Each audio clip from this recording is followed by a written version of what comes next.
Welcome to the Slop Farm. Enjoy the video.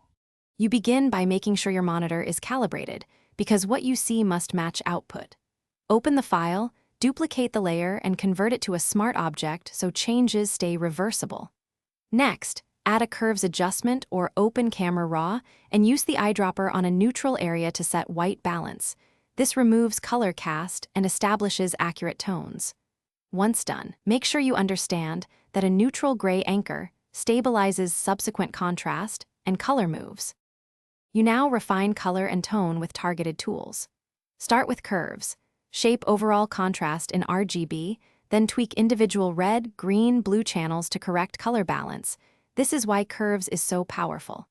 Use selective color or hue/saturation adjustments when specific hues need correction, and paint masks to limit changes to skin, sky, or foliage. Make sure to monitor the histogram and clipping warnings. Use luminous masks or blend if to protect highlights and shadows. You finish by preparing the file for output.